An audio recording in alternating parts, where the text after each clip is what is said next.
B'Shem Hashem na'aseh v'natzliach, shiur Torah, b'ruchim habayim. We're back here on our Tuesday night War of Amalek series. Tonight's shiur is certainly going to be full of chizuk for anyone that still has a Jewish spark in them that is looking for an opportunity to shine. And tonight, BeEzrat Hashem, we'll cover a lot of interesting things. But before that, the shiur tonight was going to be for the Refuah Shlema and Hatzlacha Rabbah to Rav Ephraim ben Shulamit, Rabbanit Sarah bat Anat, Rabbanit Levana bat Sarah, Sarah bat Levana, Ovadia ben Levana, Yosef ben Levana, Avi Mori David ben Nesriya, Imi Morati Doris bat Jora, and Naomi bat Sarah, and Sarah bat Sarah, and all of Am Yisrael and all the righteous Noahides that continue to support our organization, all the wonderful things that we're doing, Baruch Hashem. Anyone that wants to donate and support could either do it on YouTube or by going to our website, bhtorah.org or beezrathashem.org, or you could send a check in, which the address is on the websites. Aside from that, for anyone that placed orders on the Kiruv store, the free books and USBs that we give out, Baruch Hashem, around the world, at kiruvstore.org. Anyone that wants to order books or things like that to distribute in their Jewish community, you can go to that website and order yourself some books. But anyone that has placed an order up until today, all of the orders, Baruch Hashem, have gone out, and BeEzrat Hashem should arrive within the next several days, BeEzrat Hashem, which some people are farther along in different countries, so for them it will take a little longer, but anyone that placed an order, all of the orders, Baruch Hashem, have been processed. Also, last but not least, for some of you that have asked me about tefillin, left-handed tefillin, right-handed tefillin for Rashi, as well as Rabbeinu Tam, we have everything in stock again. We were running very low on some things and ran out of others at times.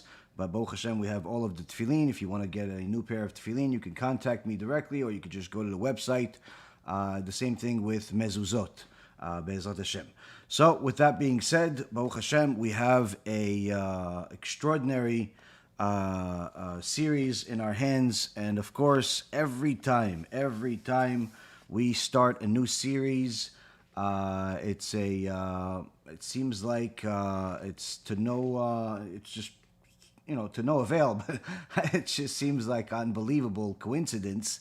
But of course, we all know there's no such thing as a coincidence. But every time we start a new series, all hell breaks loose. People start going crazy. Heretics start showing up. Unfortunately, some students become enemies.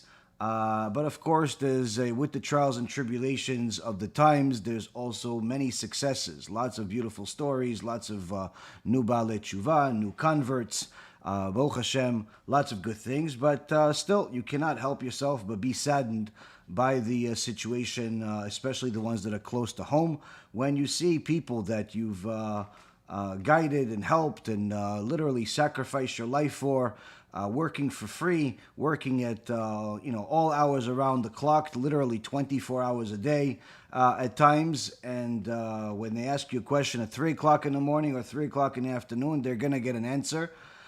And you do a whole lot more than just simply be somebody that's going to tell them an answer of whether which blessing to make and whether Shabbat is at 7 o'clock or at 8 o'clock. When they ask you business questions, they ask you marriage questions, they ask you divorce questions, they ask you children questions, they ask you money questions, they ask you lawsuit questions. You do whatever you can to get the answers, Baruch Hashem.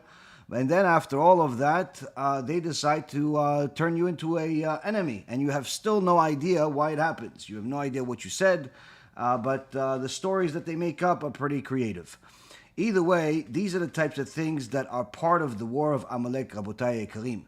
These are part of the wars of Amalek, and this is actually one of the ways, and you will find out today, of how HaKadosh Baruch Hu picks apart who's good, who's bad, who's part of Amalek, who's part of Am Yisrael. And because throughout all of our history, there's been countless nations and people, individuals, that have tried everything they could possibly do to destroy the Torah, to have the Torah forgotten, chas v'shalom. And while all of these battles have cost millions of lives, the hardest battle is ahead of us. In fact, the hardest battle is in front of us. Now, why do these enemies return time and time again to try to destroy the Torah? Even more so, what is the prophecy that ensures that they will never win? This shiur, Rabotai Yekarim, is going to be a shiur that is very much needed for anyone out there that is struggling through the difficulties. And I'm not just talking about financial difficulties or being worried about the war or anti-Semitism. I'm talking about much, much more than that. And Rav Elchonon Wasserman, that literally, it's as if he had prophecy. Certainly, Ruach HaKodesh is telling us our times. And he's telling us our times with each segment of this Kuntres, Omer ani ma'asai lamelech. I am telling you my work is for the king. In the 8th section, he says as follows: V'ine klal gadol nimsar lanu. He says there is a big rule, a big law that was given to us. What is this? He brings a verse from the Song of Songs, Shir HaShirim, chapter 1, verse number 8. אם לא תדעי לך היפה בנשים, צאי לך בעקבי הצאן, וראי את גדיותייך על משכנות הרועים. Translation: If you know not where to graze, O fairest of nations, follow the footsteps of the sheep, your forefathers, who traced a straight, unswerving path after my Torah. Here, Rabotai Yekarim, Rav Elchonon Wasserman gives us a prophecy that is going to lead us to other prophecies. But needless to say, Rav Elchonon gives us some clarification by telling us that Rashi says, Bederech shedarku ba avotenu me'olam. What is this? Go in the path of the sheep. The sheep have to go in the path of the forefathers, meaning that we should go in the path of Avraham, Yitzchak, Yaakov, Moshe, Aaron, David, Shlomo, Chizkiyahu, Rabbi Akiva, Rabbi Shimon Bar Yochai, the Baba Sali, Rabbi Ovadia, Rav Wasserman, the Chafetz Chaim. All these are our forefathers. Go in their way. Why? What does this have to do with the war? What does this have to do with the war? He says it has everything to do with the war, because after we think about it, Alenu litbonen ma asu avotenu b'sha'at gzerat hashmad. This is what we must think about, because this is what our forefathers did at the time where there was a decree of destruction. Now, Rabotai Yekarim, what destruction is Rav Elchonon Wasserman talking about? Well, if we look at the verse here that he's bringing, the verse from Shir HaShirim. Now, of course, we always have to study the Torah completely and not just look at one thing and then extrapolate whatever our mind thinks. We have to look at what's happening here. In verse number 5, just a few verses before number 8, Shlomo Amalek is telling us throughout this entire Song of Songs the relationship between HaKadosh Baruch Hu and his children. And of course, HaKadosh Baruch Hu loves us, but at the same token has rules. He has rules for us, he even has rules for himself. And when we sin and when we go against his Torah, there is no such thing as there is no more punishment, just like the heretics think and say and publicize. Reward and punishment is one of the 13 principles of our faith, as the Rambam clarifies, and all of the greatest chachamim in our history have clarified time and time again, in every opportunity that they have, as the Rambam himself says that his favorite subject to teach is the foundations of the Torah. Much more than the advanced teachings or any other subject, the foundation, fundamentals of the Torah, such as reward and punishment, rewarding the righteous, punishing the wicked, This is what every Chacham in our history has discussed as part of everything else they built on. And of course, HaKadosh Baruch Hu is telling us here that yes, there's going to be some difficult times. You're going to go through difficult times. There's going to be some times where there's going to be confusion. There's going to be some times that Am Yisrael will even go against their creator. The golden calf, Korach, all of the different tests in the desert were not the end. Of course, we had the destruction of the Bet HaMikdash, the first one, the second one. And Am Yisrael is going to get to a point where Shlomo Amalek says Am Yisrael is going to be darkened by sin. And the nations are going to look at it. It's like, look at you guys. You're no different than us. We're idol worshippers, you're idol worshippers. We commit immorality, you commit immorality. We steal, you steal. So people are going to think that we're just like them just because we have some of the same marks. And Shlomo HaMelech says in verse number 5, as Am Yisrael says to the nations, says to HaKadosh Baruch Hu, though I am black with sin, I am comely with truth, O nations destined to ascend to Jerusalem. Though sullied as the tents of Kedar, I will be immaculate as the draperies of him of whom peace belongs. Do not view me with contempt despite my swarthiness, for it is but the sun which has glared upon me. What is Shlomo HaMelech really saying here? Shlomo HaMelech is not only answering the nations back then, but he's answering the nations today. In fact, this verse, these couple of verses also answer one particular modern day enemy that we have today that's relatively new. Call them themselves the Hebrew Israelites, or Black Hebrew Israelites, or all the type of Power Ranger names. He answers them too, Shlomo HaMelech. Why? Says, Shchora ani v'na'ava. Though I am black with sin, I am comely with truth.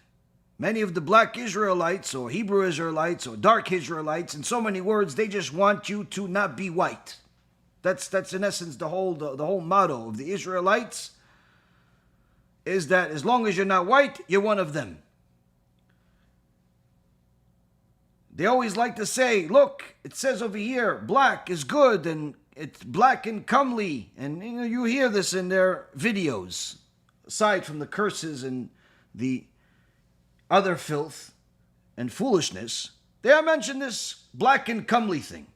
What they don't realize is that the Torah is not written like the New Testament that's full of nonsense, man-made nonsense, that is read literally. The Torah is not read literally. No part of the Tanakh is read literally. In fact, when Shlomo HaMelech says, though I am black with sin, I am comely with truth, he's not talking about black like they have black marks on them, or like they're black in complexion. Am Yisrael is addressing the nations that are making fun of us that we've done bad things, we've made mistakes. Whatever reason, whatever excuse they have that day to make fun of us, to disgrace us. Am Yisrael is saying, yes, it's true. It's true that we've sinned. We've sinned with the golden calf. We've sinned in other different ways. But you have to know that while we're black with sin, we are still spiritually beautiful because we still accept the Torah and we still remain committed to it. Meaning the black but comely has nothing to do with physical complexion, but rather it's an allegory. And Shlomo HaMelech is telling us, says Rashi, that we've accepted the Torah, we remain committed to it, and the Maharal mi Prague clarifies that Am Yisrael is telling to the nations, don't think that just because we sinned just like you, we are just like you. We are not just another nation. We have stains and have sins, but that's not our essence. These sins that we've made, they're superficial, and they will all be removed when we take advantage of TeShuva, repenting for our sins. See here, Am Yisrael, says Shlomo HaMelech, it's going to sin. It's going to sin. But we don't want you to think that this is the way we really are. This is not who we really are. And then he says, do not view me with contempt. Meaning, don't look upon me thinking that this is the way we're going to stay forever. This is just an external and temporary stain.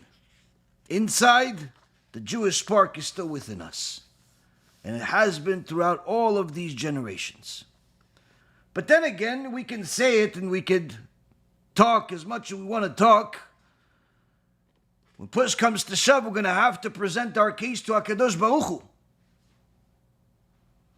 And then Shlomo HaMelech says, Am Yisrael is going to come to HaShem and say, HaShem, we're full of stains. There was a violation of Shabbat there. There was dishonesty there. There was this there. There was that there. We got all types of stains, Hashem. How are you going to accept us? And even more than that, okay, you made TeShuva. We want the TeShuva, but it's tough to do TeShuva. Look at all the battles we have to fight. Even after we finally want to do TeShuva, we have to figure out who's actually going to teach us the truth. We turn on YouTube, we see a guy with a big beard, white, looks like Santa Claus, represents a big organization named Chabad, says God, says things that sound like Torah, but he's really saying words of heresy. We go to another guy, and he says the same thing. We go to another guy, and he tells us we're allowed to drive on Shabbat. And if that's not enough, on the way to work, some missionary stopped me and tried to convince me to go worship a person. And if that wasn't enough, as soon as I turned the news on, they're telling us that there is no God. They're telling us that we should believe that we came from some bug, that we came from some accident, some explosion. Wherever we go, there's all types of confusions. And then if that's not enough, you want to log on to your account is blocked. What happened? You have a problem. The IRS is after you. The enemies are after you. Someone's after you. There's a lawsuit. There's a threat of a lawsuit. Someone is threatening you. You have just bounced a check because you didn't realize you don't have any more money, but you were trying to pay the rent. You're not even sure how you're going to finish the week and if you're going to have money for Shabbat. All of a sudden, there's all types of things happening. Where do we go? You figure, you know what? Let me go on vacation. Run away from reality for a week. You go on vacation. But then, as soon as you want to leave the hotel room, you see that, oh, what's going on? What's that noise? You look out of the window. You see protest. Tens of thousands of people are protesting to kill you. Protesting to kill the Jews.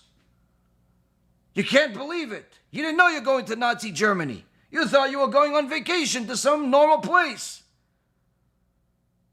People are protesting against you. You turn on the news, you turn on some screen, they're talking against you. They're saying you're bad. Even if you didn't kill anybody. You're part of those people. And in so many words, it's so difficult. How are we going to do it, Hashem? HaKadosh Baruch Hu is never going to give up on us. HaKadosh Baruch Hu gave us instructions, and it's called the Torah. And HaKadosh Baruch Hu responds to Am Yisrael. He says to her, if you know not where to graze, O fairest of nations, follow the footsteps of the sheep, your forefathers, who trace the straight, unswerving path towards my Torah. Here HaKadosh Baruch Hu tells us, don't worry, my daughter. What? You got a few black stains? Do TeShuva, clean them. You violated Shabbat? Say I'm sorry, start keeping Shabbat, you're good. Yeah, but Hashem, you're not going to think I'm ugly? You're not going to think I'm a bad guy? No, not only you're not a bad guy, you're the fairest of nations, you're the most beautiful. I've been waiting for you all this time. You're not like any other nation. You're not even supposed to be considered a nation.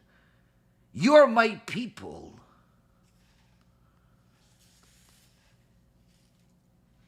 Says the Baal HaMetzudot on this verse that Rav Wasserman brings from Shir HaShirim in chapter 1, verse number 8. If you, my beloved, fairest of all nations, do not know how to find your way in exile, learn from your righteous ancestors who served me loyally.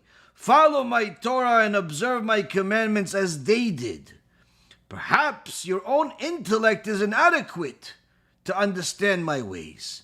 Follow the traditions of your forefathers, and that will bring you close to me. And then Rashi says, make sure that if you follow the footsteps of your ancestors, you graze safely, because there's a lot of hostile nations. You're going to have enemies. You're going to have enemies, even if you're trying to do good. Even if you're now trying, you realize the world's coming to an end soon. Whether it's tomorrow, next year, 20 years from now, it's soon. There's going to be even more enemies than ever before, Rabotai.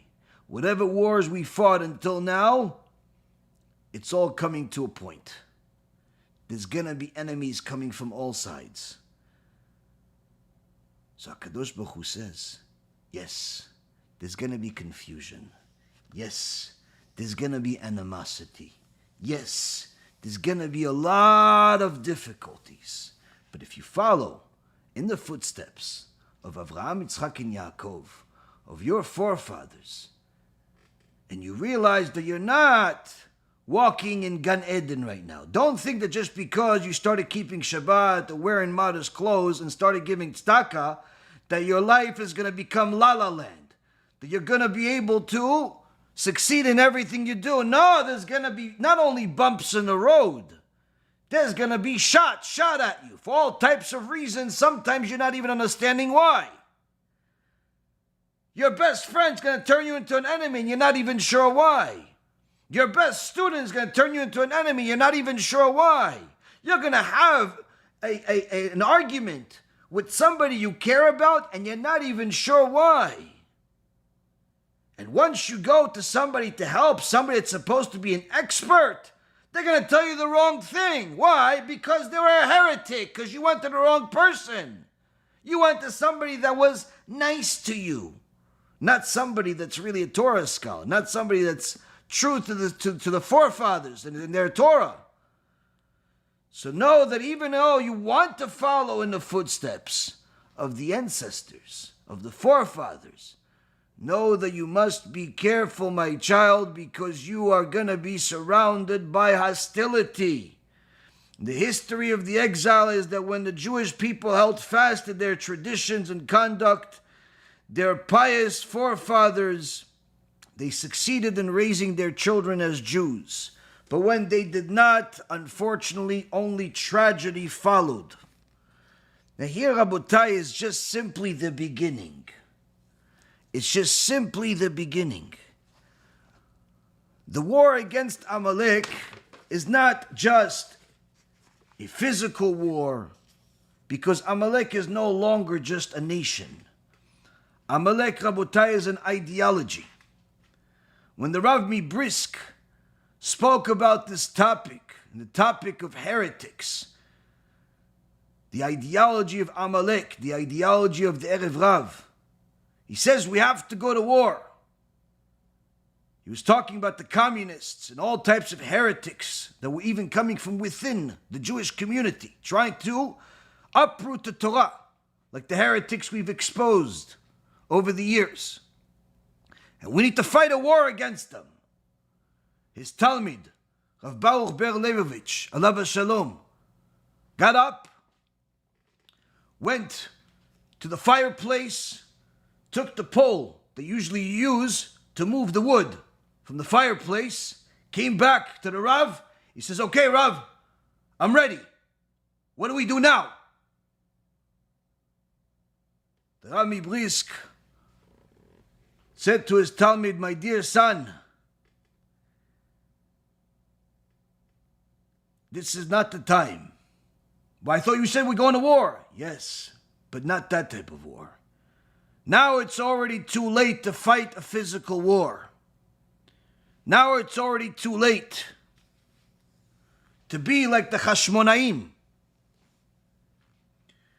Because unfortunately, the people of Israel have already accepted upon themselves the heretical leadership.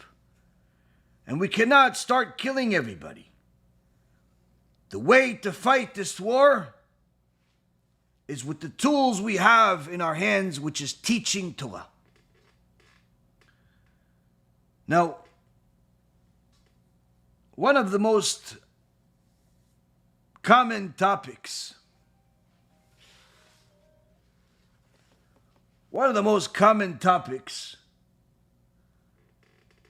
on the media in Israel is this obsession that the Zionist, atheist, communist government has with the Bechorim Yeshivot, the Torah scholars, and trying to do everything they can to stop them from learning Torah, so much so that they're literally blaming them for not being able to win this war, blaming them for putting the country at risk, because they're not all joining the army, and now obviously making laws against them, cutting all funding to the world of Torah.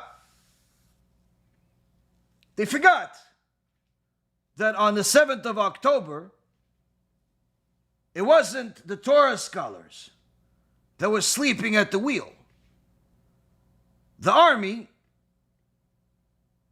took 8 hours to respond, while a bunch of terrorists with slippers murdered thousands of people.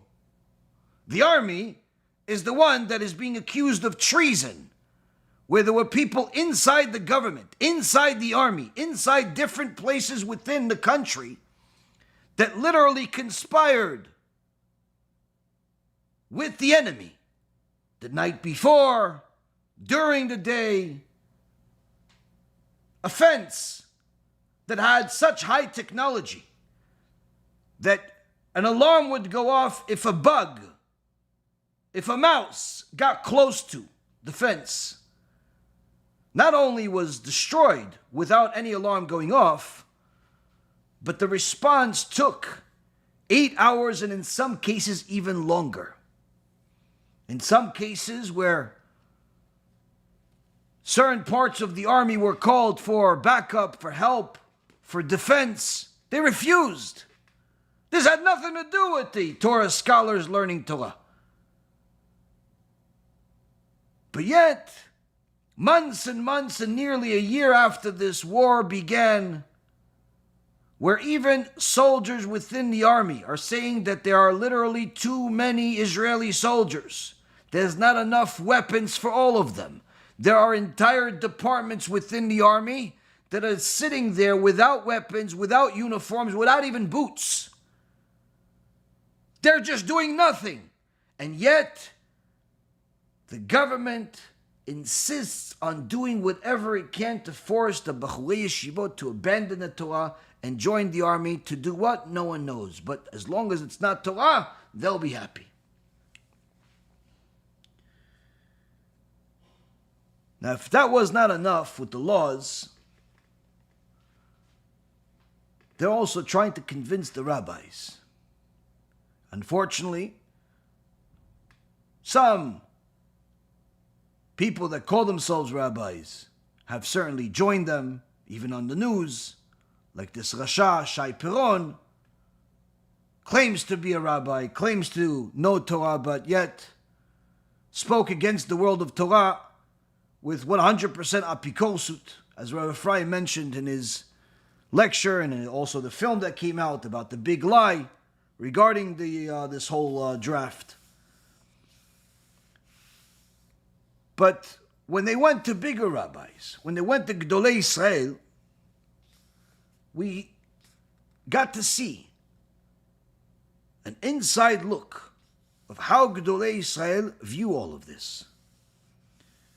When these leaders of a group called Achim LaNeshek, brothers with weapons, came to speak to one of the Gedolei Ador, Arav Tzvi Friedman, no relation, chas v'shalom, to the Rasha, Manis Friedman, the heretic.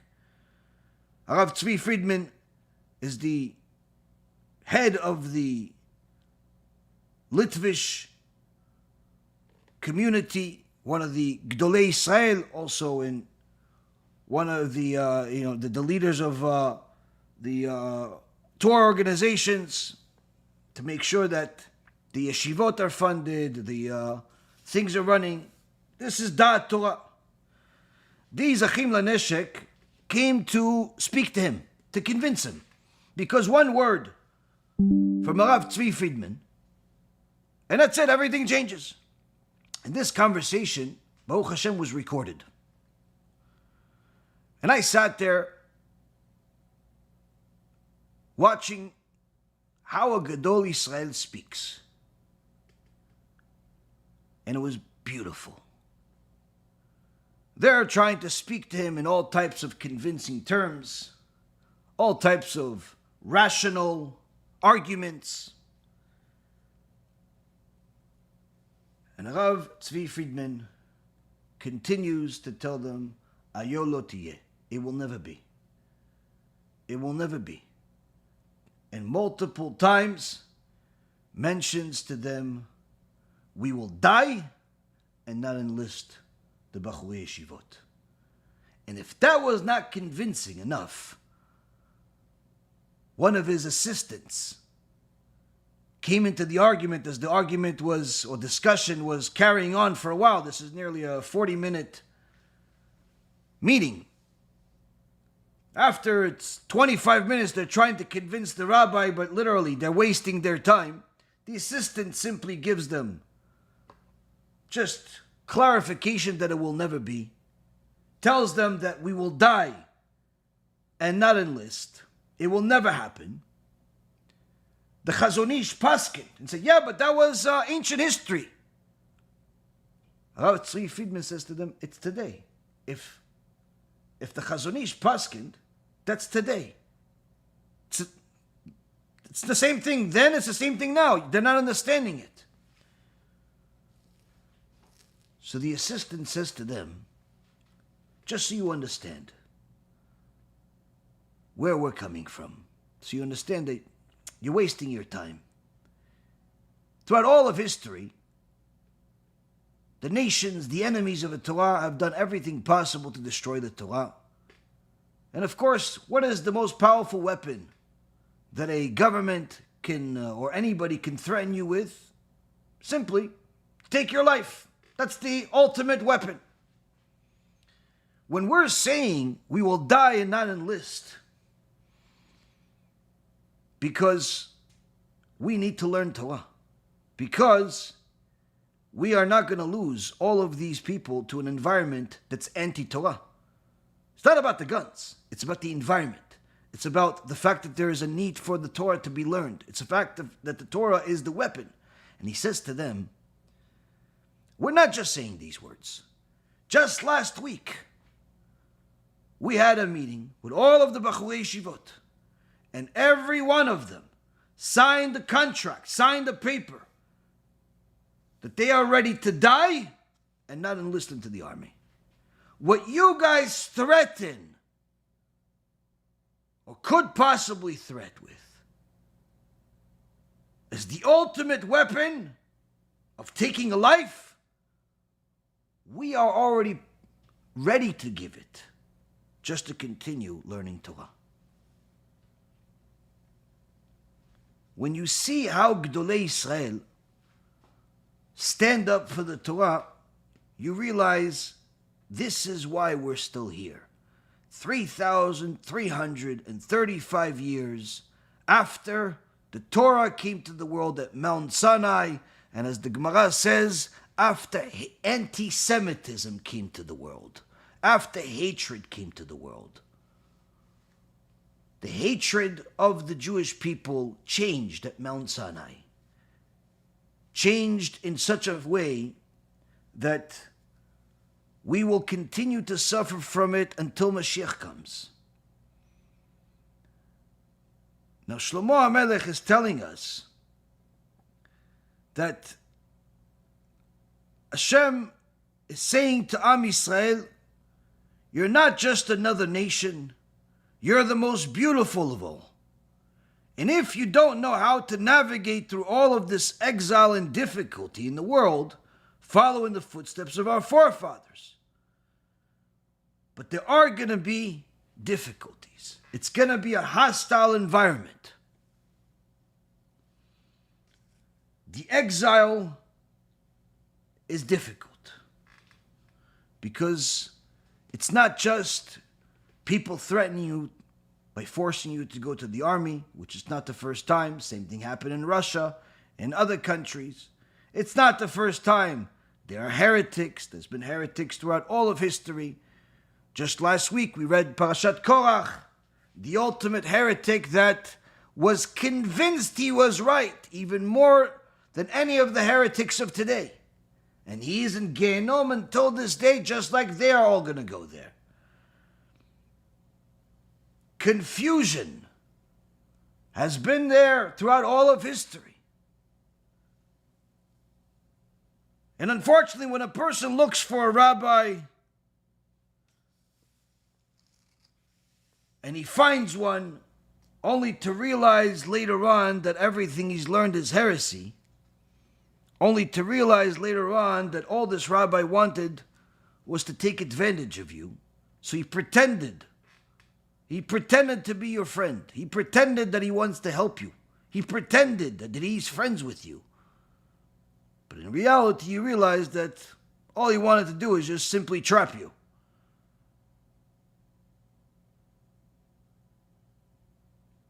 After we released a letter from the Beit Din in Eretz Yisrael, spearheaded by Rav Yaakov Zamir, the Av Beit Din of Yerushalayim, Rav Ephraim Kachlon, Rav Shlomo Sharvit, and Rav Didi. Certainly, some were not surprised if they've been watching our lectures or Rav Ephraim's lectures, but many that don't were very surprised. In fact, when they looked at the clips and they looked at what the rabbis were saying in comparison to what they've heard or read from Manis Friedman, they realized this is the truth. Now, of course, there were some fools that continue insisting that the heresy is true, that the lie is true, that the sky is pink and not really blue. They're gonna stay at their, what the Gemara says, Reshaim, even until the gate of Gehenom, don't do TeShuva. They stuck to their guns. But there were some that saw the truth and sent us letters, sent us messages, called with wonderful, heartwarming messages. Thank you for fighting for us. Or another one said, you guys are the generals. You're fighting the fights that we were supposed to fight. But we didn't know what to do with this heresy. Thank you for fighting for us. Now Shlomo Amalek is telling us that HaKadosh Baruch Hu doesn't want to lose us. He loves us. But he certainly has a world that has different parts of it that are beyond our comprehension. And the end of days is going to be the most difficult. Because the Satan is going to be using all of the weapons possible in order to make us break. Right before you got to the gate, right before you got to the promised land, right before you got to where you wanted to, you've been trying to convert for the last 3, 4, 5, 6 years. You're only a couple of months away. You're only a week away. You're only a few months away. What do you decide to do? You decide to go against the Torah. You decide to go against Chachamim. You decided to spit on the face that has been giving you compliments. You're right in the promised land. The shidduch is finished. All you got to do is just continue doing good. Satan makes you go the exact opposite way, and to return is not going to be the same direction. It's not going to be so simple. The Satan uses weapons of mass destructions. He's not looking for small sins. He's looking for the whole pot. And he's willing to build you, compliment you, applaud you, make people say all types of things to you that make you think that you're much more righteous and knowledgeable than you really are. He's going to give you all types of support. Just like Korach got support. Korach had 250 of the biggest rabbis in the world supporting him right into Gehenom. Satan does the same thing. As the Gemara in Masechet Chulin, page 90a, says, in Parashat Vayishlach,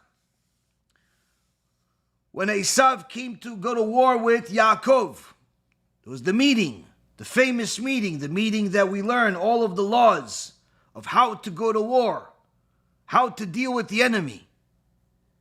Esau comes to fight with Yaakov, and the Gemara says he looks like an idolater and also a Torah scholar. How could this be? Either he's an idol worshiper or he's a Torah scholar. How could it be both? This is to teach us, say the sages, that here HaKadosh Baruch Hu is giving us a prophecy that throughout all of the generations, you'll have to struggle with the nations, the Inquisition, the Holocaust, the blood libels, the worst of the worst, whether it's the blood libels in Damascus, Italy, Poland, Russia, Spain, the Inquisition, Imach Shimam V'Zichram. But the worst of it all is gonna be when the enemy looks at like a Torah scholar. Meaning that, yes, you're gonna have to suffer from the Romans, from the Greeks, from the Spaniards. You're going to have to suffer from all of this stuff. That's the idolater. But also, don't think that you're finished. There's also going to be the enemy that looks like a Torah scholar. And the Khatam Sofer says, why did Esav look like a Torah scholar? Because the spark of Yitzchak Avinu, his father, sparked within him. Because he fulfilled the mitzvah of honoring parents. And therefore that spark of that mitzvah shined. That's where he looked like the Torah scholar. This is also, as a side note, as Rabbi Ephraim says, why it's very dangerous to ever take anything or get any favors from a wicked person. Because we are still suffering from the favor, if you will, from the mitzvah, if you will, that Esav did for honoring his parents, honoring his father. Now the Admor Misochchov says, how can it be both? An idol worshiper and a Torah scholar. He says that's because the Yetzer Hara comes to you and tries to get you to sin. He says to you, come on, steal some money from the government. Steal some money from your partnership. Steal some money from your husband, from your daughter, from your son, from your best friend. Steal some money from this rich guy. You don't know him. He has got a lot of money. No? You don't want to steal? All right. What about this? Look at this girl. No, your wife is not, she's not here. Look at this girl. I'm not saying go date her. I'm just saying go look at her. She's pretty, right? You look. She's pretty. Come on, let's go date her. Let's go. Cheat on your wife. Commit adultery. Oh, no? You're not going to do that? All right, let's turn on the internet. Go look at all types of immodest things. Waste seed. Do all types of things. He tries to get you. But when a person overcomes the Yetzer Hara, the Yetzer Hara doesn't stop. He doesn't stop. He doesn't stop. The Yetzer Hara doesn't stop. As the Gemara says in multiple places, including Masechet Shabbat, the Yetzer Hara is like a fly on your heart. It doesn't matter how many times you shoo him away. He's not scared of you. He's coming back. He's like a fly. He's going to keep coming back on your steak and vomit on it. He doesn't care. And after he tries to make you sin, to make you commit adultery, to make you commit all types of chilul Shabbat, to make you steal in your business, and you don't fail. The Yetzer Hara says, you know what? Why is he not failing? Oh, he's learning Torah? What's he learning from? Rabbi Reuven? What's he learning from? Okay. Let me go and learn Torah with him. Let me go learn Torah with him. So the Yetzer Hara comes to the shiur Torah. And now, instead of you learning a shiur Torah, somebody sends you a private message during the shiur Torah. Get your attention. So now, instead of paying attention to the shiur Torah, you're paying attention to your friend. So now, the good that was helping you is not coming in anymore. It's not coming in anymore. Before you know it, you're so distracted, you're like, you know what, I'll watch this tomorrow. And later on that day, you say, you know what, let me read a book. I'll read a book of Torah. Yetzer Hara says, perfect. You open the page and the Yetzer Hara is learning together with you. And now the Yetzer Hara says the Admo Misochchov starts toiling in Torah together with you. And through the Torah, he tries to show you a new face of heresy inside the Torah. And he tries to show you how the Rabbi was wrong, how the Torah that you thought is wrong. You're allowed to violate Shabbat, I'll tell you. You're allowed to steal, but just steal from Goyim. You're allowed to charge interest, that's 1,000,000%, but just do it to Goyim. You're allowed to lie to your wife because it's good that she doesn't know. You're allowed to do all this, and he tries to literally distort your neshama that's connected to the Torah through the Torah.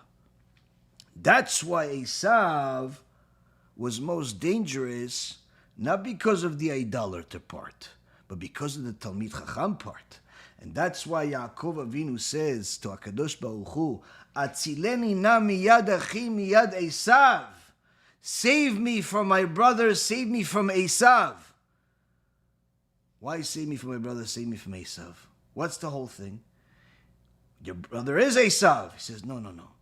You see, save me. Save me from my brother, save me from Esav. I'm more scared. Because he's my brother, because he's Esav. Not just my brother. You're not understanding. You see, when Esav is Esav, and he's an idol worshiper, and he's coming with the crusaders, when he's coming with the pogrom, when he's coming with the blood libel, I know that's the enemy. I'm familiar with him for the last few thousand years. I know what's coming.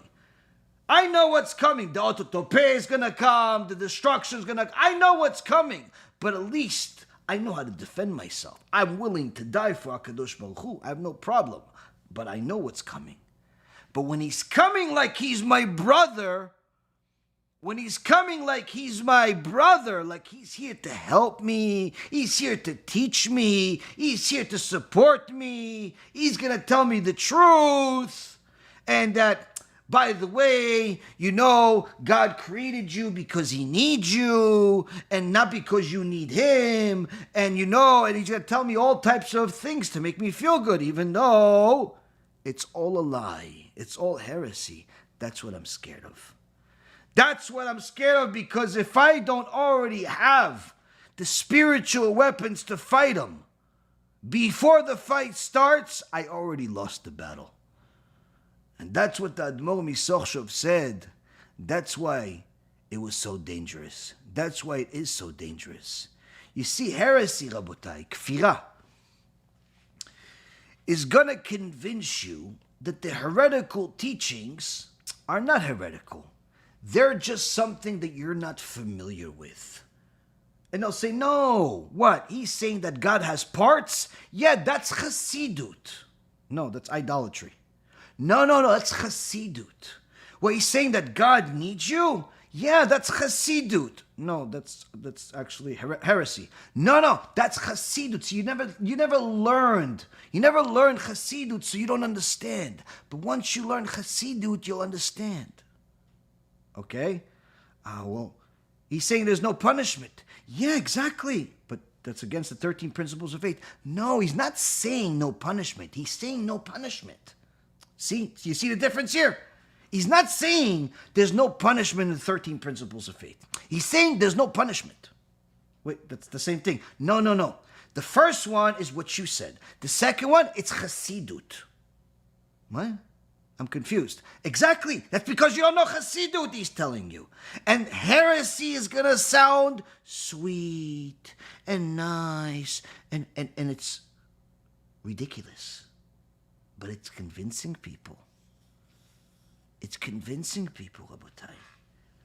Or they're going to tell you, well, you know, what's happening now that the Talmidei Chachamim are going against this heretic. They're obviously not calling the Talmidei Chachamim, but they're not calling the heretic. It's unfortunately the opposite. They say, oh, no, this is a long-standing machloket. Just like the Rambam and the Ramban, and just like, in the Gemara they have machloket. Nah, it's no big deal. It's the same thing. Even though, the Gaon Vilna he went against. It's all old machloket. It's no big deal. No big deal. They'll dismiss it. They'll minimize it. They'll do whatever they can to get you to drink the venom. And once a person drinks the venom,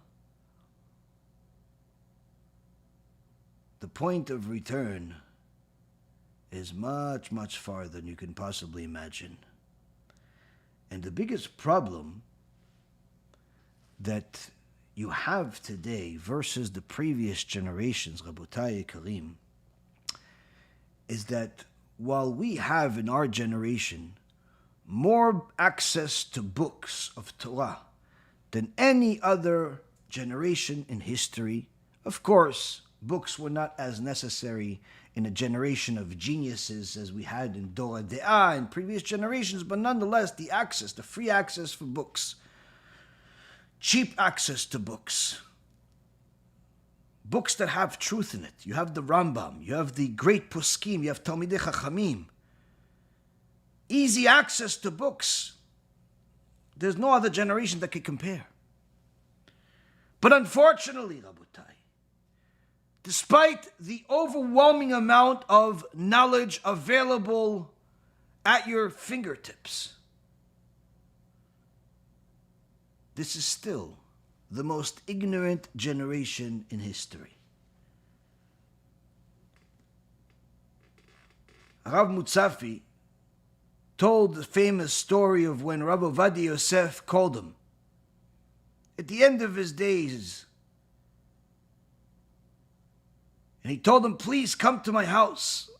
And he came to the Rav, and the Rav Mutzafi saw the rabbi crying. Rav Ovadia Yosef tells him, I had a dream about Mashiach. And I told the Mashiach, Tzidkenu, why aren't you coming? Look at how much Am Yisrael is suffering. Come, bring the salvation. And the Mashiach told me, says the Rav Ovadia, there are over 1 million children in Israel alone that do not know the Shema Yisrael. I cannot come. I cannot come when so many children do not know Shema Yisrael. Rav Ovadia told Rav Mutzafi, go from place to place, from city to city. I can't anymore, like I used to do in the past 80 years, 70 years. I can't do it anymore. My body won't let me. But you still can. Go from place to place. Get Am Yisrael to say Shema Yisrael, to learn what Shema Yisrael is.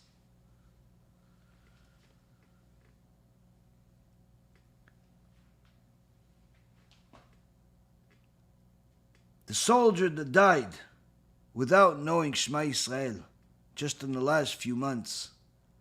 The story that Rav Yitzchak Yosef told in his shiur just a couple of weeks ago. It's a story that really troubles me. It's hard for me to cope with it. But what's worse than that story is that that soldier has many friends that are just like him. Many friends that are just like him that also are ignorant to the point where they do not know Shema Yisrael. They do not know anything about Judaism. And if you were to coin a name for this generation, it's ignorant. In the previous generations, we were willing to die for the Torah because we knew the Torah. Many had sweetness of Torah. To explain what sweetness of Torah today to people is impossible because you have to feel it, you have to taste it in order to know what you're talking about. It's not just about enjoying a shiur or enjoying a lecture or enjoying a book. The sweetness of Torah is like nothing else. And if a person would taste it, says the Or HaChaim HaKadosh, they would chase it for the rest of their life.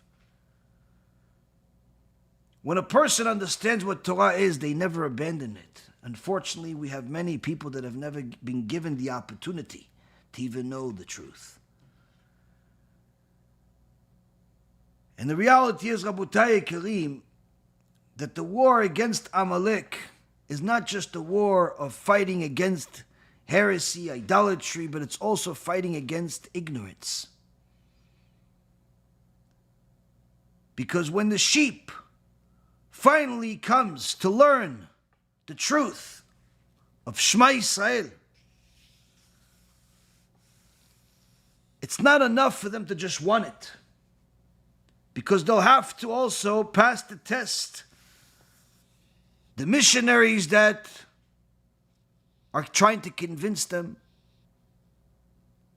and then after the missionaries, they have to go through the test of the Zionist atheists that are trying to convince them. These very same Zionists that for the last 80 years have been brainwashing the Jewish people with heresy and atheism.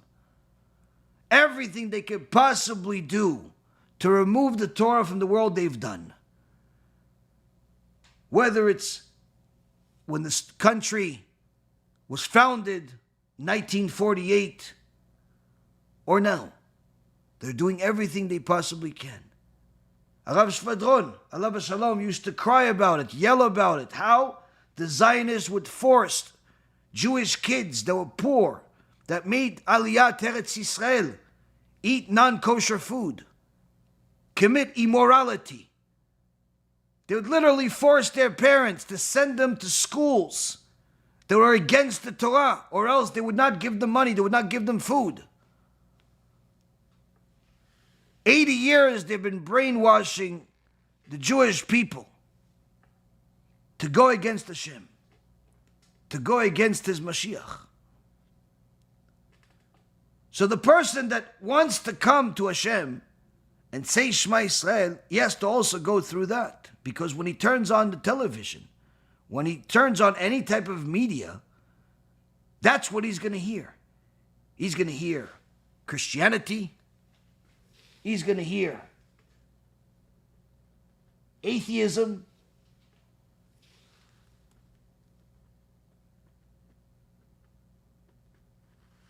He's going to hear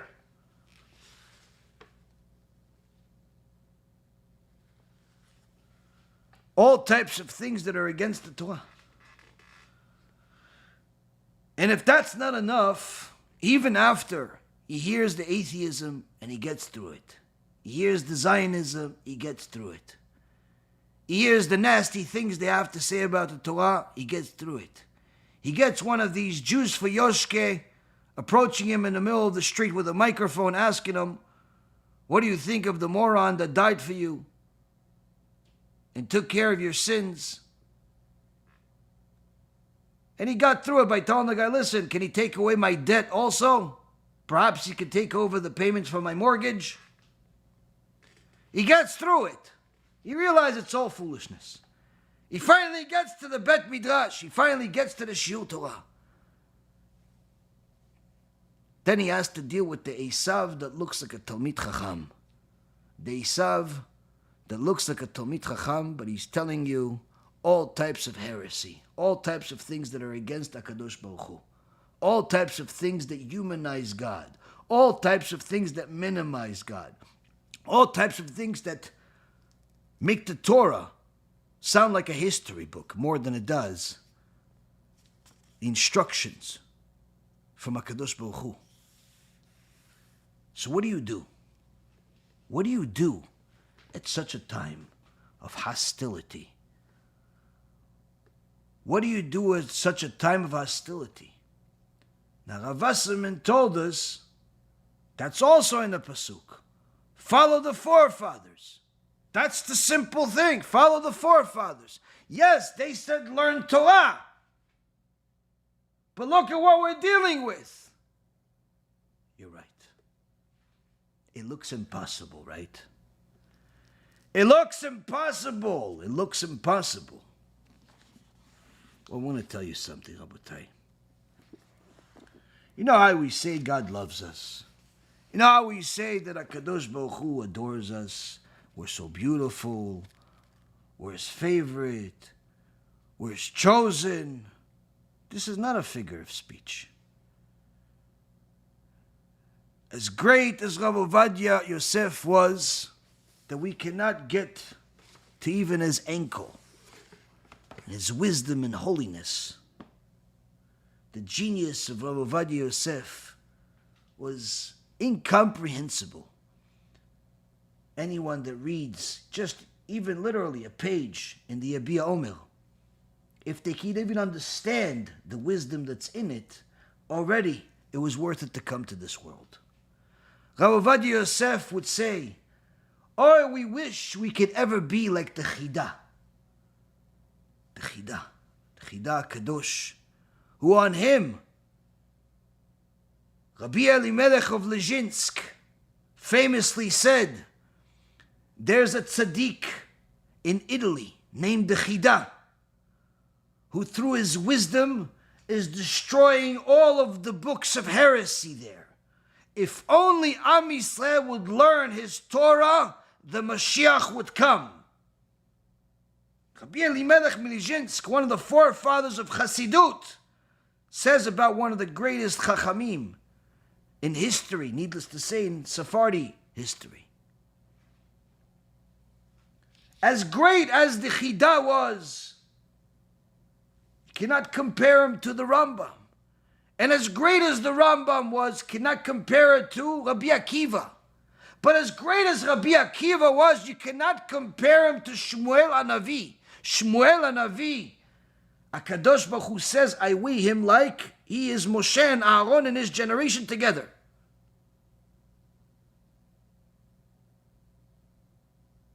And Shmuel HaNavi says, in chapter 14, verse number 14 in Shmuel Bet, HaKadosh Baruch Hu says to Am Yisrael, no one be banished from him. No one. What does it mean, no one will be banished from him? Certainly there's reward and punishment. Certainly there are wicked people that will be banished. Yes, you're right. This does not negate that. Don't think that for a moment. But during the conversation between a woman and David HaMelech, Am Yisrael, she's arguing. We learn obviously everything that's written in the prophets is relevant to all generations, the Gemara in Masechet Megillah says. Talking about execution of Avshalom, the son of David. But through the verses we learn much more than the story, obviously. And the prophet Shmuel here is telling us, HaKadosh Baruch Hu will exact his own punishment on every sinner, without a question. But HaKadosh Baruch Hu does not want to lose people, to lose his people. He loves the Jewish people. He wants even the sinners to enjoy the rewards of Olam Haba, and therefore he makes it possible to give them punishments in this world in hopes that they will do TeShuva and avoid Gehenom instead. No one be banished from him, meaning this is HaKadosh Baruch Hu's desire, if you will. That HaKadosh Baruch Hu does not want to lose any of us. And because he does not want to lose any of us, he puts all types of traps in our way. Traps really meaning opportunities in our way to discover him, to learn Shema Yisrael, to suffer, to go through trials and tribulations in order to return to him. As the prophet Isaiah says, chapter 55, verse number 8, Ki lo machshavotay machshavotechem v'lo drachechem drachai ne'um Hashem. The prophet Isaiah says, in the name of God, my thoughts are not like your thoughts. My ways are not like your ways, says Hashem. The thoughts of HaKadosh Baruch Hu, the plans of HaKadosh Baruch Hu, the ways of HaKadosh Baruch Hu are nothing like ours. To think they are for a moment is humanizing God and thereby becoming one stone throw away from being outright idolatry, if not already. So HaKadosh Baruch Hu, who does not want to lose any one of us, even though we are dark with sins, we have done all types of things that are against his Torah, he doesn't want to lose us. So he has all types of traps along the way. But these traps are opportunities. Opportunities for him to bring us back to him. Sometimes it's going to be a commercial. While you're watching all types of nonsense on YouTube, you see a commercial of some guy talking about Wall Street, but he looks interesting and inspiring, and he's a rabbi now? How could that be? And the next thing you know, you watch the whole commercial for an hour and a half, and you spend the rest of the afternoon figuring out how do you get more from this rabbi that used to be a Wall Streeter, and now you want to change your life because of what he just said and what he went through. Sometimes it'll come in a strange thing. You just went to go to the store to get a bagel. You didn't want anything more than a bagel, maybe some cream cheese, maybe some egg, perhaps some tuna, depending on what your flavor was for that day. That's really all you wanted. You aren't looking to change your life. You aren't even looking to change your diet. But as soon as you got to that bagel store, while you were waiting for the guy to make the bagel, and you were also deciding while the bagel's being toasted, should I put tomato on the cream cheese or should I just leave it with cream cheese? And you were debating it. There was, Bet Shammai, Bet Hillel in your mind. Tomato, no tomato, maybe even, I don't know, maybe go crazy. Maybe put some tuna in there instead. No, that's too crazy. Come on, you're wild. No, and you're going Bet Shammai, Bet Hillel with the bagel. And all of a sudden you're bored out of your mind because this is what's in your mind. It's full of cockroaches, not wisdom. And you're looking at the counter and you see a little box with some guy's picture on it. It has some words on it. It says, Era of Mashiach. That's interesting. I like Mashiach. What's that?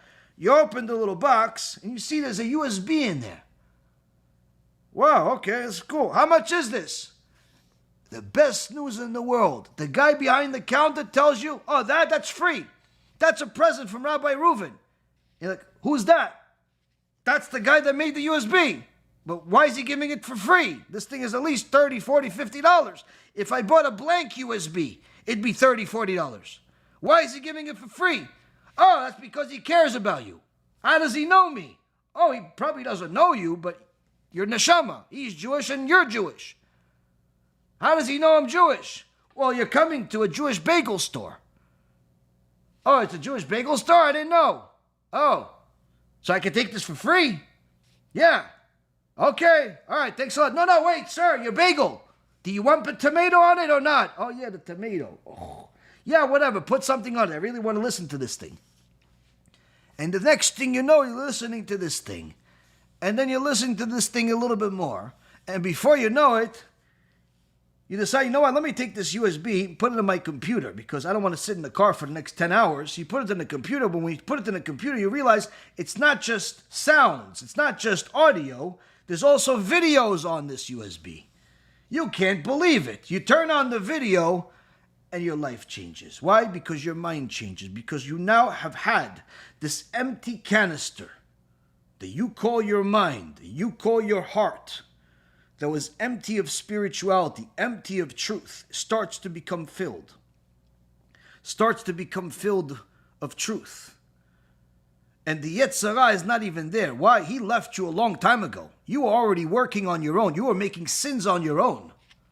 He didn't even bother with you anymore. You were violating Shabbat without even telling you. You were eating pig without him even telling you. So Yetzer Hara is not even interfering. The next time he sees you, he sees you with a keeper. He's like, whoa, what happened here? He starts yelling at all of the different servants he has. He goes, what happened to this guy? Since when is he wearing a keeper? What'd you guys do to him? He goes, no, Satan, sorry. We were also on vacation. And during that time, apparently, he picked up a Rabbi Reuven USB. What? Again? How many of these USBs are given?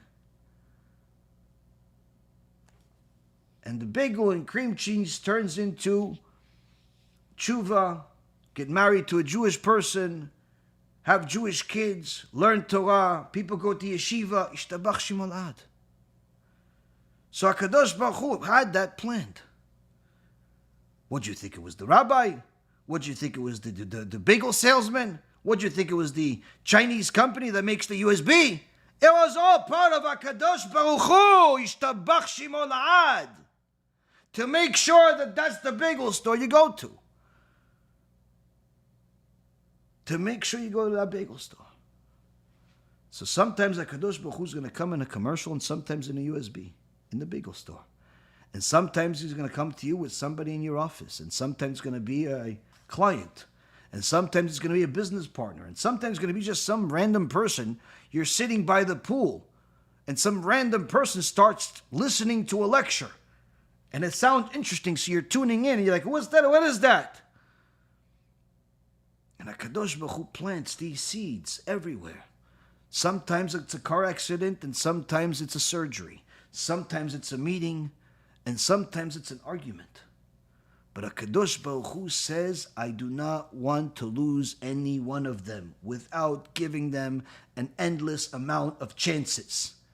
Because so long as they are in this world, they could still do tshuva.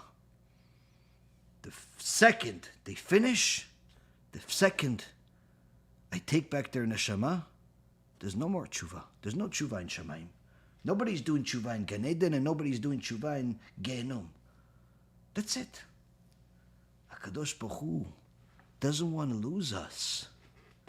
He doesn't want to lose us, Rabotai Karim. That's what Shmuel HaNavi is telling us. He doesn't want to lose us.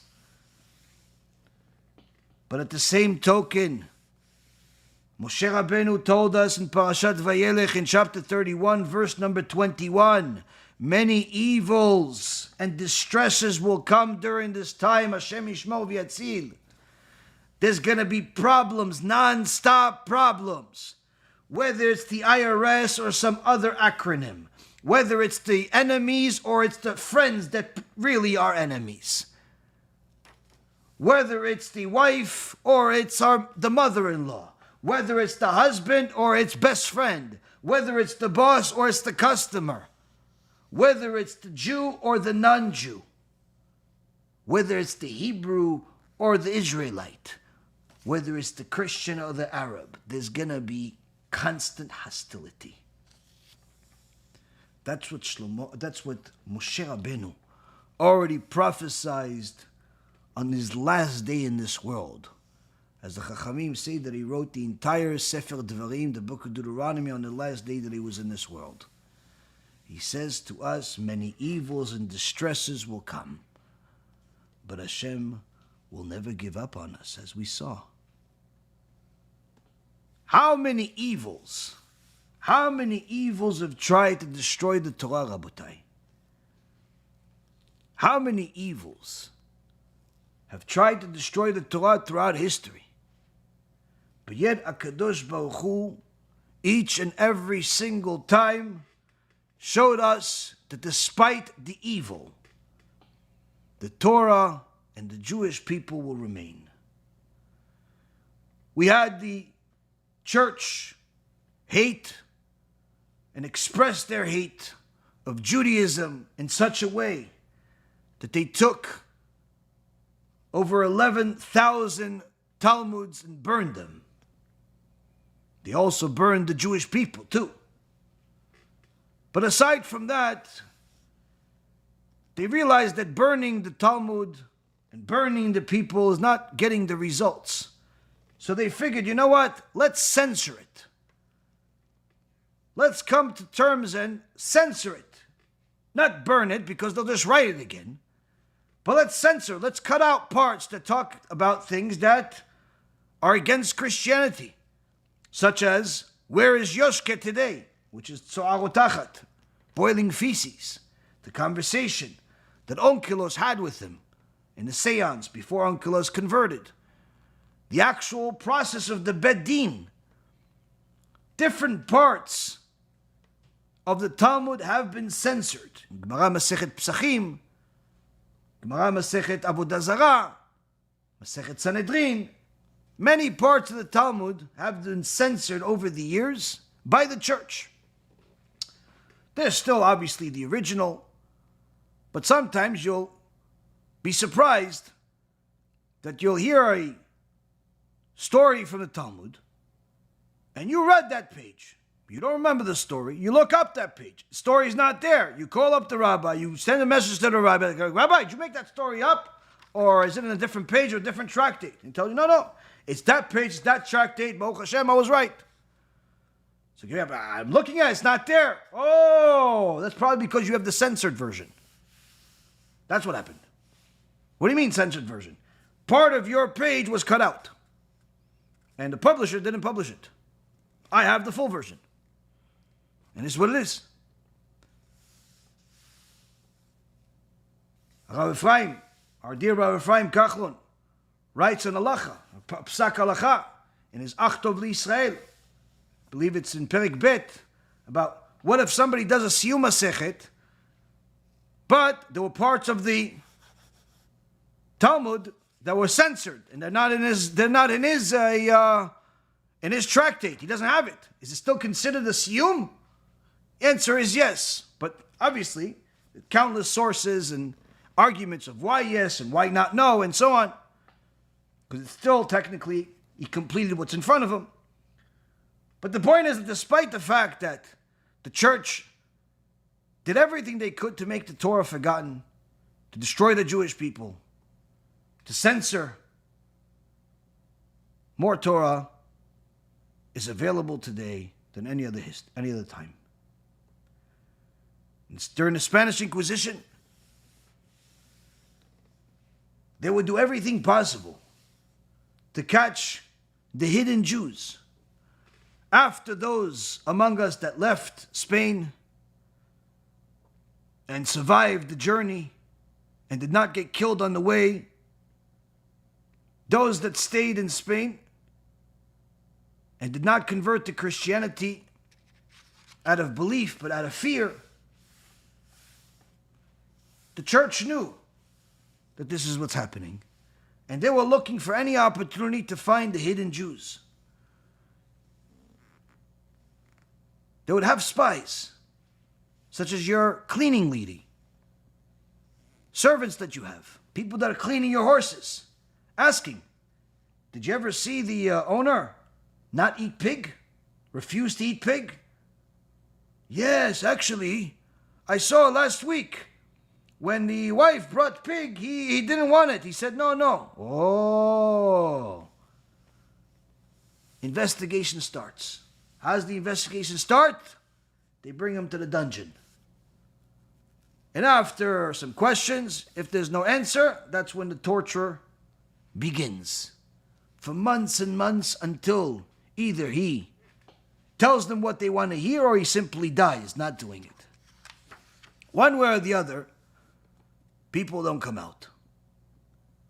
The Spanish Inquisition did everything that they possibly could to annihilate the Jewish people.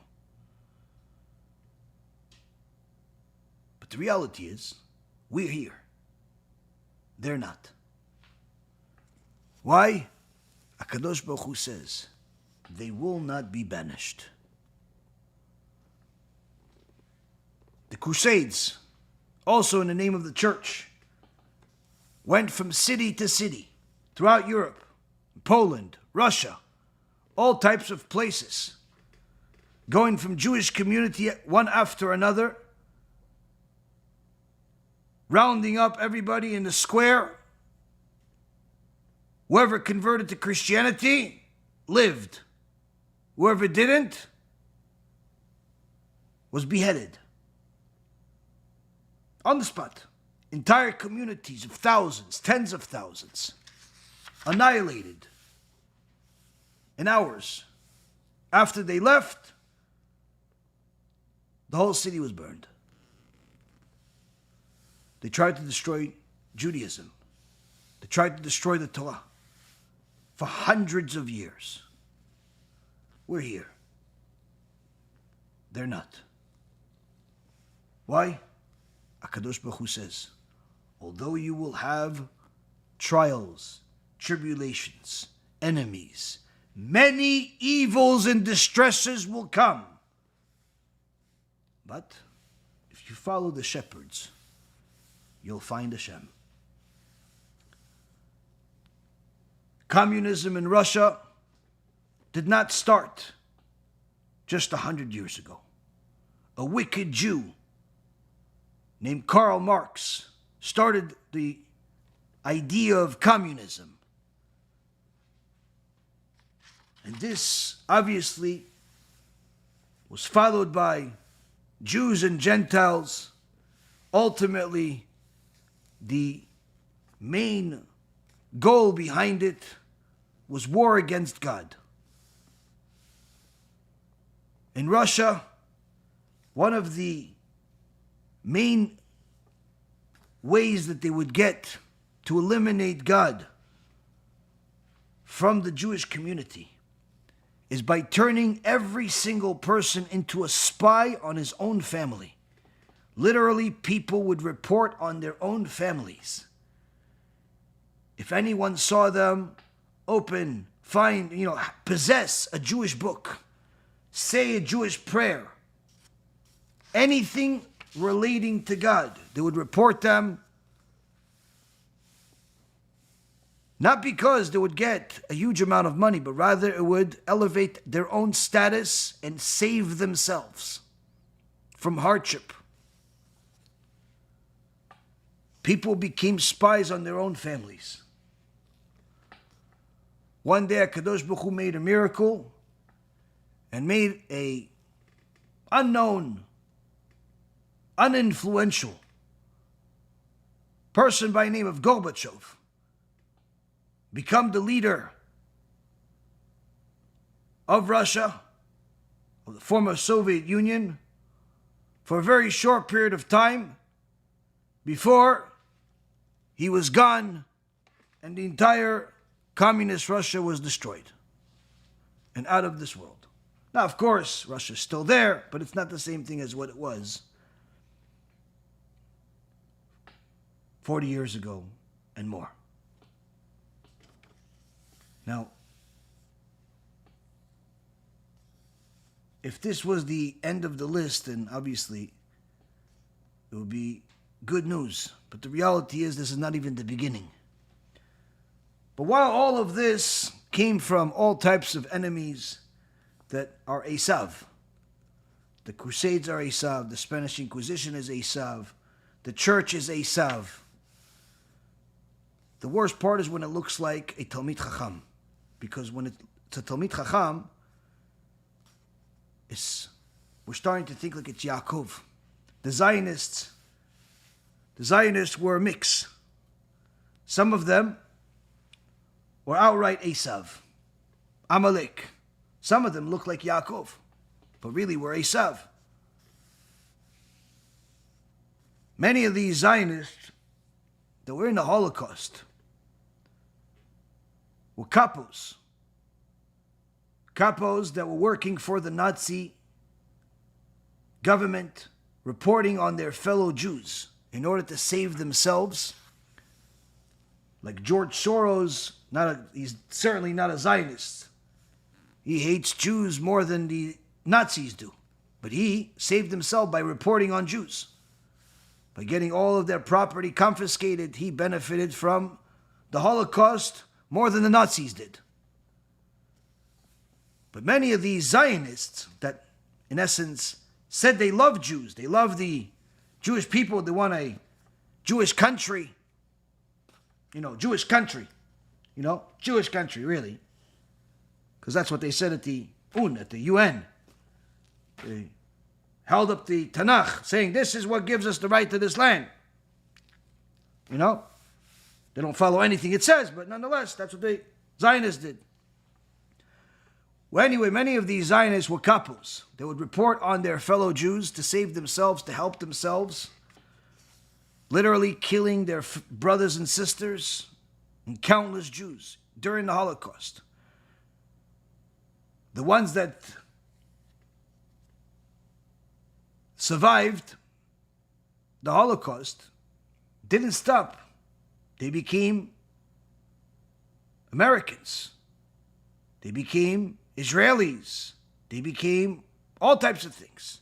But the worst kind is the ones that went to Israel and got political positions, became leaders of Israel. Former capos, one of the famous capos that was responsible for countless deaths of Jewish people, had the job in the Israeli government to oversee Holocaust survivors, meaning the ones he didn't kill yet, he was now overseeing them. This is like literally an evil joke.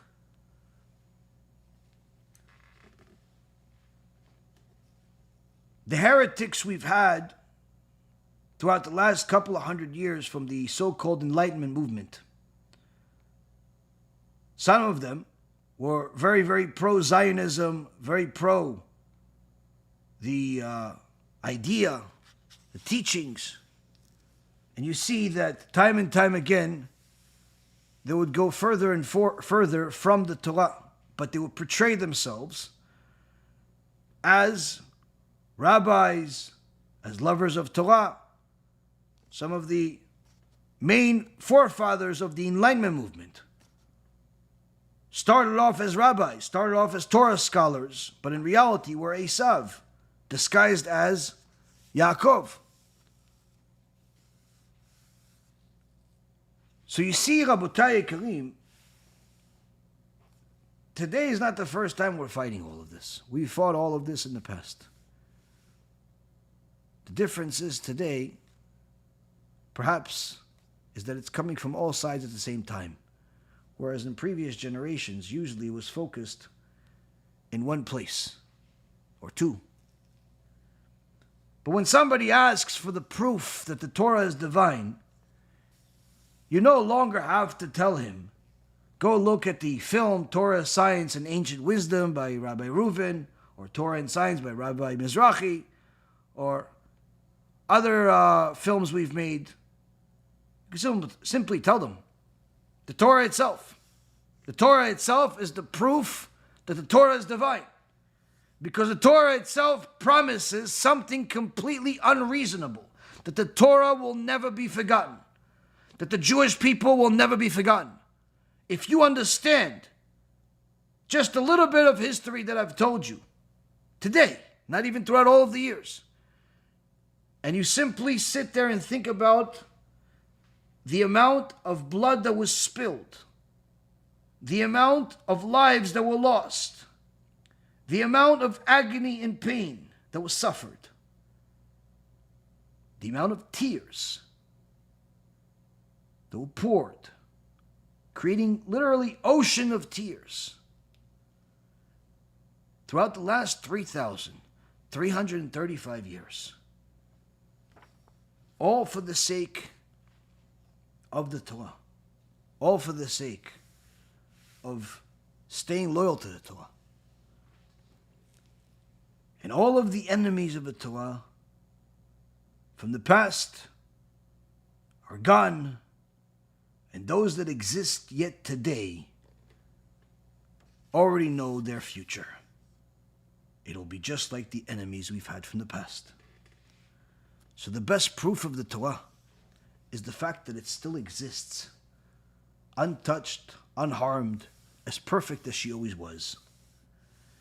As Rabbi Shimon Bar Yochai says in the Gemara in Masechet Shabbat, page 138b, after his rabbi, Rabbi Akiva, was murdered in front of everyone in the most awful, gruesome possible way.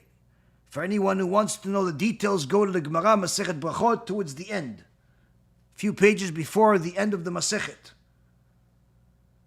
Rabbi Akiva, the rabbi of 24,000 students, lost all these students, restarted the world of Torah again with 5 Talmidim, among them Rabbi Shimon Bar Yochai,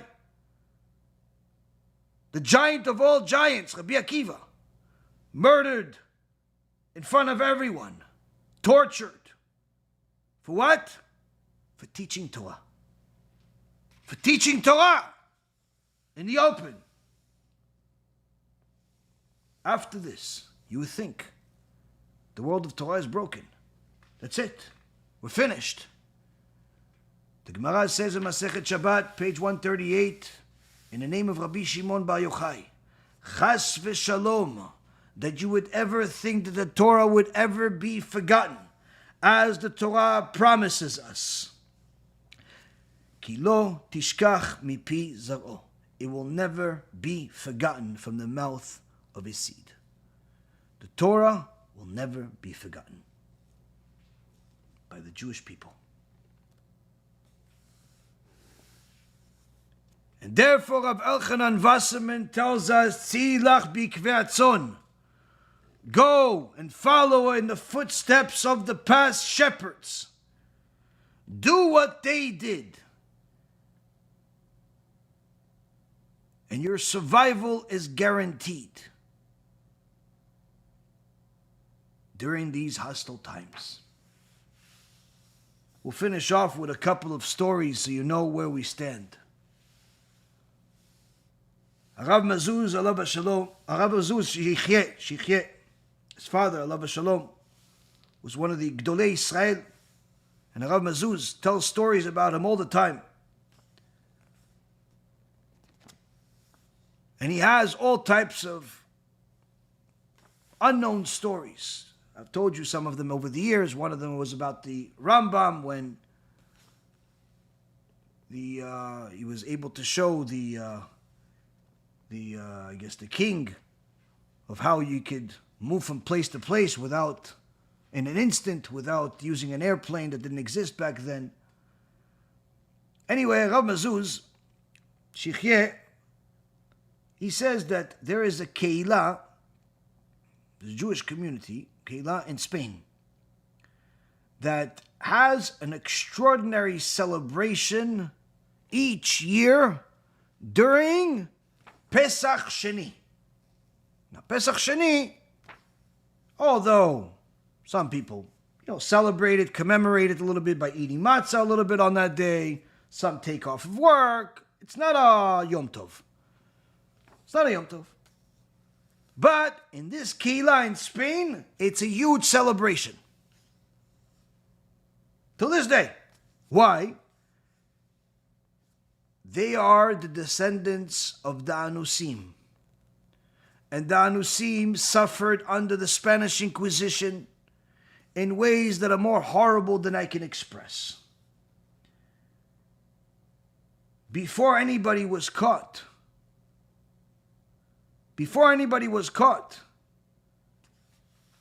they had to do things to survive that you wouldn't even think about. They had to worry about what to buy and when to buy, because anything that looked different was used as evidence, as an excuse to kill the Jewish person, because the Inquisition had a vested interest in killing all Jews, because aside from the fact that they hated them, anyone that was proven as a Jew, they would kill him with the auto de fe and also take away all of his property. So they enriched themselves that way too. Now, so anyone that wanted to celebrate Jewish holidays couldn't just do them in secrecy. Because if you went to go buy certain products before Shabbat, you'd get reported. If you went to buy certain products before Pesach, you'd get reported. And the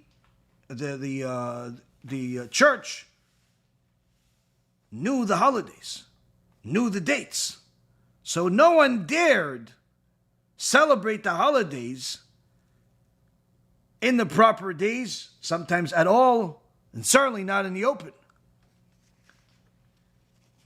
But the one thing that the church did not know was about Pesach Sheni.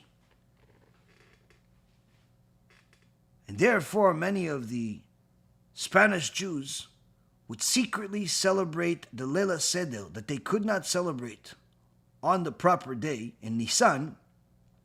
They weren't able to celebrate it then.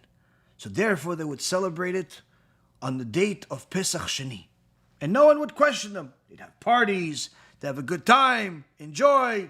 And nobody would question them because no one thought this is a Yom Tov. No one thought this is a holiday. And as a commemoration for those Anusim from 500 years ago until today, there's a celebration of Pesach Sheni in Spain, says Rav Mazuz. HaKadosh Baruch Hu says, no one will be banished from him. Everyone gets a chance. Everyone gets a chance, so long as you're in this world. Rav Amar, the Rishon LeZion, Rav Shlomo Amar, he said a story that puts things in perspective. He said many years ago, when he was still a young bachur, young avrech, 20 years old maybe, he got into a taxi. It was like a community taxi, so there's a lot of different people in the same taxi. Anyway, he's sitting over there, and all of a sudden this guy starts a conversation with him. He says, "What are you doing?" So I'm going to learn. Oh. What are you in the University of such and such? No. Oh, it's the University of that one? No. So which that university, this university, which university you're in? He goes, I'm not in university. He goes, but you said you're learning. Where are you learning? He goes, no, we have over there. It's a little place in the Kibbutz over there. We have 7 guys. And we're learning. It's yeshiva. What? What's that? He goes, we learn Torah. He goes, oh, you're like one of those like ancient people, like those people that used to learn that stuff. Yeah. He goes, why? Why are you doing that to yourself? Now he's a Rav Amar at the time is not a Rav Amar the Rishon LeZion. He's a young guy. He sees the guy's obviously clueless. But he's speaking to them in a very nice way. He's not insulting him. He says, I really saw that he actually cared about me. And the guy says to him, now listen, honestly, take it from me, don't do that to yourself. Don't go learn Torah. Because, I'll tell you why. In 20 years from now, you're not going to have anybody to talk to. Nobody else is going to learn Torah in the world. Who are you going to talk to? You can go learn medicine, learn architecture, learn, science. That you could learn. But Torah, 20 years from now, it's gone. Nothing. Rav Amar says, I don't know where the next words that I said to him came out from, but it was complete siyata dishmaya. I told him, where are you from? Where are you from? And he says to him that he's from the kibbutz. Which kibbutz are you from? He says, Kibbutz Chanita. Now, Kibbutz Chanita, at the time, was the most anti-Torah kibbutz that existed. Literally, it wasn't even that there was no synagogues there, no yeshivot there, no religious people there. You weren't allowed to be religious there. Literally, if you thought about Torah, I think they arrested you or threw you out of the kibbutz. That's how much they hated the Torah. So this guy is from there. And Amar says to him, in 20 years from now, there's going to be us learning Torah in Kibbutz Chanita. The guy starts laughing, thinks the whole thing is a joke, and that's how the conversation ended. 20 years later, Amar already became an established Talmid Chacham and was invited to different shiurim. And one day, he was invited because there was a yard site and they wanted to bring a big Rav. And they got Rav Shlomo Amar to come. So where is it? Kibbutz Chanita. And he went over there, and there's a shul over there. And this is where he's giving a shiur. And one of his people there, older guy, comes. He goes, Rabbi, do you remember the conversation you told us about the guy in the cab 20 years ago? He says, I've been in a lot of cabs over the last 20 years. Which one? He says, no, you know the guy that said, why are you learning Torah? You're not going to have anybody to learn Torah with in 20 years. He goes, oh yeah, sure. He says, you said that in 20 years we'll be learning Torah in Kibbutz Chanita. We're in Kibbutz Chanita, in a Bet Knesset, learning Torah, just like the Rav said 20 years ago. Ishtabach Shimolad. Ishtabach Shimolad. Rabotai Karim, the war against the Torah is not going to get any smaller, any softer, any easier. But one thing we can be sure of, that at the end of this war, HaKadosh Baruch Hu is going to see who exactly is the precious diamonds that are his chosen people and who is not.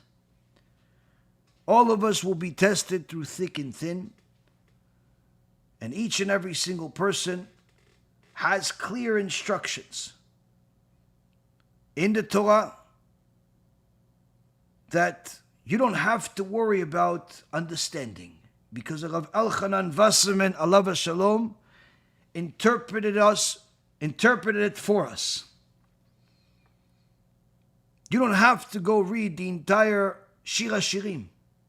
You don't have to read the entire Sefer Shmuel. You don't have to read the entire Sefer Dvarim. You don't have to read the entire Gemara. You don't have to read the entire Torah right now in order to know what to do. All you have to do is understand. Trouble, we've had. Evil, we've had. What we have now is even more difficult. The hostility is going to come from all sides. From Esav that looks like an idol worshiper, and the Esav that looks like a Talmid Chacham. If you want to be that shiny, precious neshama that HaKadosh Baruch Hu has been looking for 3,335 years, waiting for you to come back to the same level you were at Mount Sinai, and even higher, waiting for you to perfect your neshama, waiting to celebrate with you in Gan Eden. If you want to be one of those. Rabbi Elchonon Wasserman says, go and listen to the words and teachings of our forefathers. Follow in the footsteps of Abraham, Yitzchak, Yaakov, Moshe, Aaron, David, Shlomo, all of the great sages, all of the Talmidei Chachamim of today. Follow Da'at Torah. Follow the ways of the Torah. Follow the shepherds, not the heretics. Follow the shepherds, not the enemies. Follow the shepherds that glorify God's name. Follow the shepherds that fight the wars of God. Follow them, and you will find HaShem. And BeEzrat HaShem, we will all succeed in doing so. Thank you very much for learning with me. May HaKadosh Baruch Hu bless each and every single one of you that shares this lecture with everyone that you know. And BeEzrat HaShem, more and more people will be on the right path, the path of the shepherds, our forefathers. Anyone that wants to donate and support and help us continue spreading the holy words of the Torah and helping people get on this path, the path of the Torah, the path of our shepherds. You can donate at bhtorah.org or beezrathashem.org, or you can send a check or contact us. And like I said, the most important thing is to make sure that you know exactly what path you are on, not from your own intuition, but rather from the sources of the Torah itself. And hopefully, they're not being interpreted for you by the Satan. Because if that's the case, you're in trouble. BeEzrat HaShem, you listen to the words of the Torah, and you will succeed to overcome every obstacle in your way, especially the ones that are looking to destroy your neshama. And BeEzrat HaShem, we're able to celebrate one day the success. Kol Tuv, Bracha B'Hatzlacha. No matter where I look, things are just not okay. Many places to hide, no ways to run away. There's not even time to ease the pain. I cannot believe how much I'm saying those things are what I'm most afraid. Run before there is no more time to cross the gate. The light time brings heavy tears. Desire got our ears pierced. Time to return, I will live forever. Time to go back to him, it's now or never. Those chasing dreams don't know any better. We're here to fight and serve HaShem. Time to return, I will live forever. Time to go back to him, it's now or never. Those chasing dreams don't know any better. We're here to find out to pretend. For years I thought the world was all beneath my feet. Now I'm all surrounded by my enemies. Their blades are sharp, we build them strong. Night seems too dark to carry on, say who's to blame? Hoshienu HaShem. Run before there is no more time to cross the gate. Light time brings heavy tears. TeShuva will stop the spears. Time to return, I will live forever. Time to go back to him, it's now or never. Those chasing dreams don't know any better. We're here to fight and serve HaShem. Time to return, I will live forever. Time to go back to him, it's now or never. Those chasing dreams don't know any better. We're here to find out to pretend.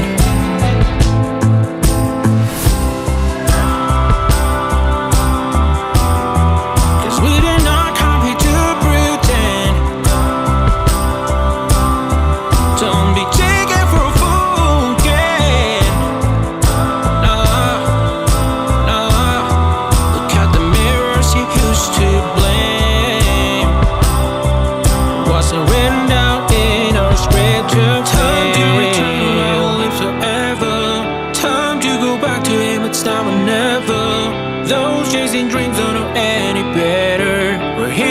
to serve HaShem. Time to return